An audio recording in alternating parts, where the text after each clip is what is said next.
El gozo del Evangelio, la exhortación apostólica que ha lanzado su santidad el Papa Francisco, que no solamente es para aquellos que pertenecen a la Iglesia, sino prácticamente para todos los seres humanos. Entender, vivir y llevar el Evangelio para todos como la medida de actitud y condición humana que nos permita cambiar el mundo tal como debe de ser. Para platicarnos de estos, como siempre, está conmigo el Padre Jesús María Besún Artea.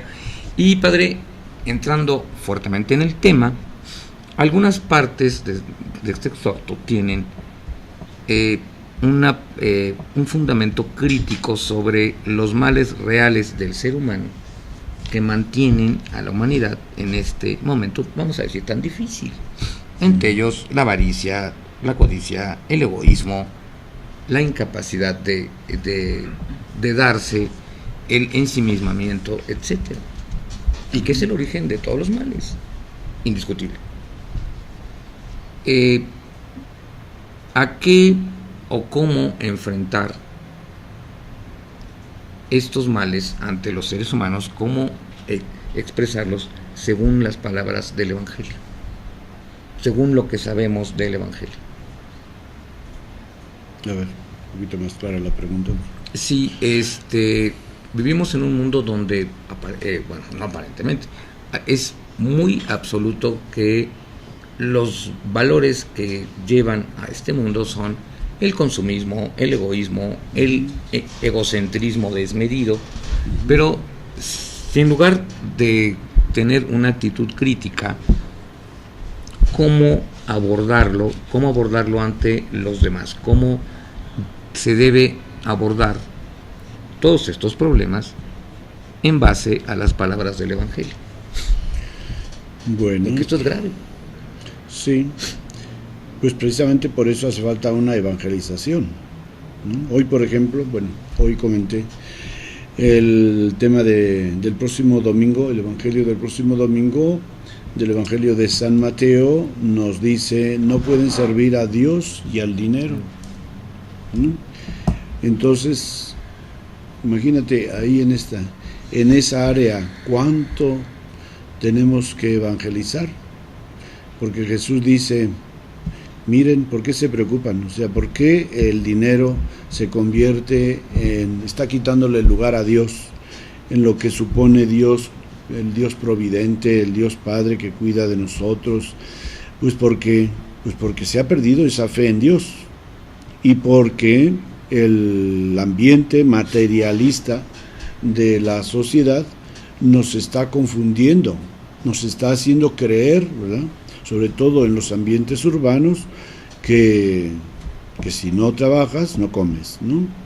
Y que si no ganas, pues vas a llevar una vida arrastrada, etcétera, y que necesitas tantas cosas que nos van haciendo creer los medios de comunicación que necesitamos para vivir a la altura de la vida social de hoy día, o de la vida urbana de hoy día.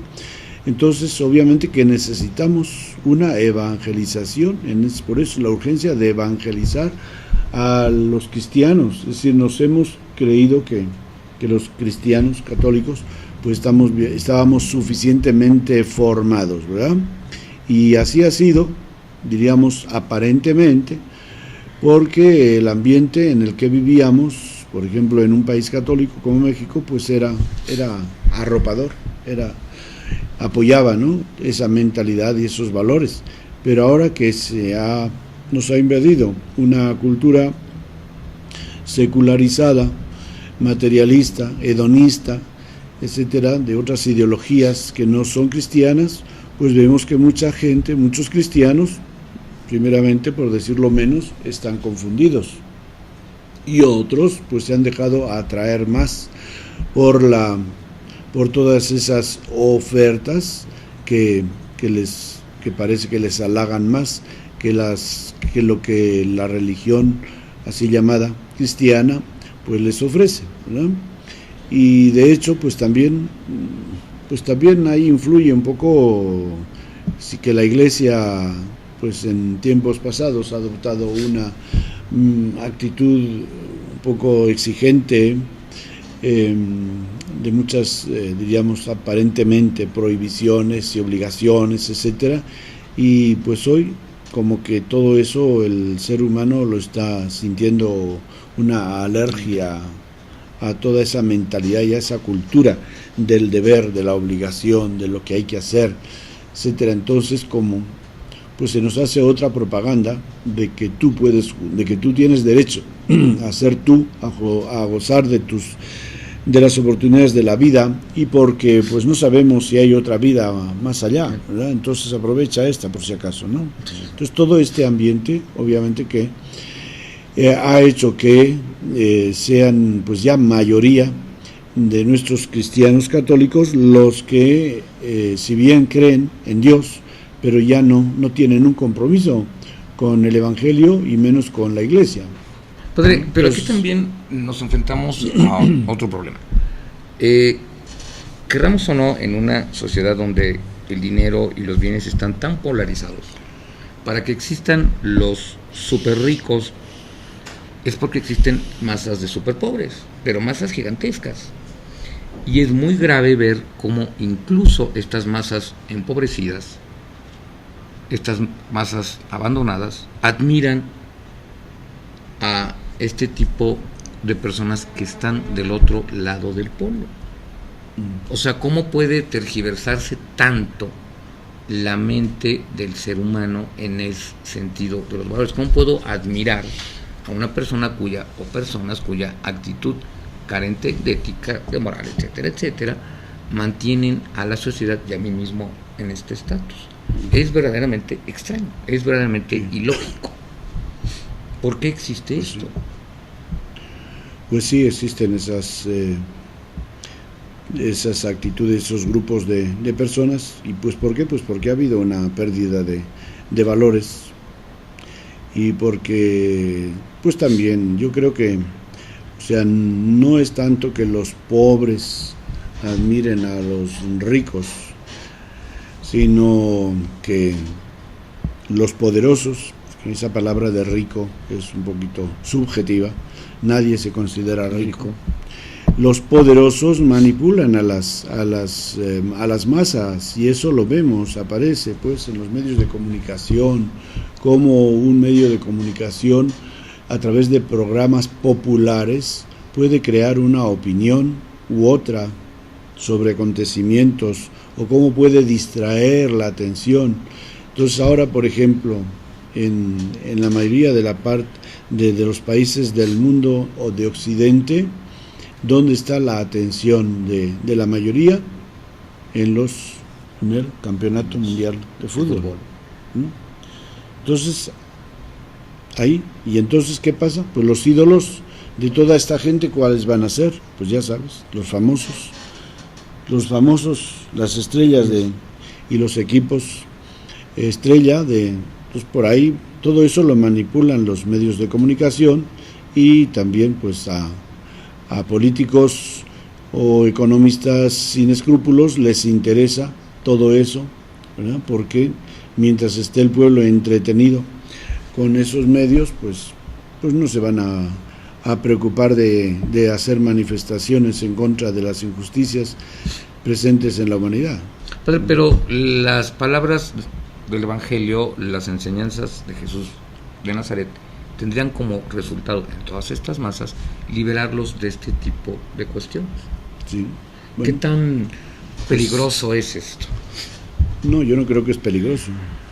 El Evangelio bien entendido no tiene ningún peligro. Y bueno, el Evangelio en su conjunto, porque el Evangelio es todos los 4 Evangelios, y también las cartas de los apóstoles también son parte de la, diríamos, de la doctrina de Jesús, ¿no? Entonces, pues tú tienes a un San Pablo, que era un hombre dinámico y con un carácter colérico, etcétera, y sin embargo dice que no solamente que oremos, sino que acatemos la autoridad constituida.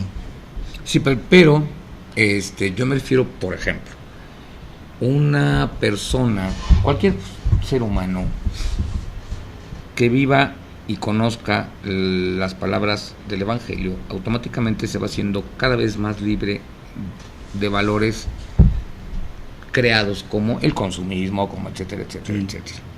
¿Qué va a pasar con la sociedad de consumo en la que vivimos? Se rompería completamente. Desafortunadamente no va a pasar nada, va a seguir así. Es una tristeza, pero Porque no va a haber un cambio, no va a haber un cambio tan radical, ¿no? el objetivo es que crear conciencia. Los evangelios crean una severa conciencia, una importante conciencia en el ser humano. Sí. Y ya no existiría. Y ya, pero mira, eso es como si dijéramos, bueno, el evangelio te dice que no resistas al mal y que si alguien te quiere robar el reloj también le ofrezcas tu dinero, ¿verdad? Y pues ahí cuando llegue todo eso, ¿qué va a pasar? Pues es que desafortunadamente eso no va a pasar. No lo vamos a ver. Pero ¿qué pasaría? Pues que viviríamos todos en fraternidad. Si hubiera esas relaciones así tan de solidaridad y unos con otros, es que ni habría ladrones. O sea, Estamos de una acuerdo. cosa lleva a la otra, ¿no? O sea, no podemos agarrar un pedacito del evangelio y aplicarlo a una sociedad, ¿no? A una sociedad que no es cristiana. O sea, el evangelio no es para gobernar el mundo. El evangelio es para vivir una humanidad de acuerdo con el plan de Dios, en el cual es tan ideal, ¿verdad?, que pues no necesitaríamos las estructuras que tenemos hoy día, ¿no?, para protegernos o para procurar la justicia, etcétera, ¿no? O sea, porque ya ves, por ejemplo, Jesucristo, que lo acusan, ¿a poco busca un abogado para que lo defienda? No, claro que no. Aparte no existían, pero no. Sí, ¿cómo que no? Ya habría abogados en el Imperio Romano, sí. Pero Entonces, y había magistrados judíos, pues, pero pues no busca a nadie que lo defienda, más aún a Pedro, que lo quiere defender, cuando saca la espada y comienza a dar golpes y le corta la oreja a un famoso soldado, Malco, pues le dice Jesús: párale, bájale el tono, mete la espada en la vaina, que yo necesito que me defiendas, que si yo quisiera ya Dios me defenderá, cuando sea, me hubiera defendido, ¿verdad? Entonces todo ese orden de vida es un estilo de vida ideal que uno lo vive a nivel personal, y que si, digamos, viviéndolo a nivel personal, en mi caso, por ejemplo, yo vivo esa experiencia del Evangelio, pues la vivo yo tranquilamente donde me toque estar. Primeramente, bueno, puede ser, yo no me voy a meter en pleitos con las personas, puede ser que sí me acusen de cosas que no he hecho, porque de eso tenemos desafortunadamente, entre comillas, desde el punto de vista humano, tenemos muchos casos de gente que, como Jesucristo, ha sido condenada injustamente. Padre, regresamos en un minuto. Ya se acabó.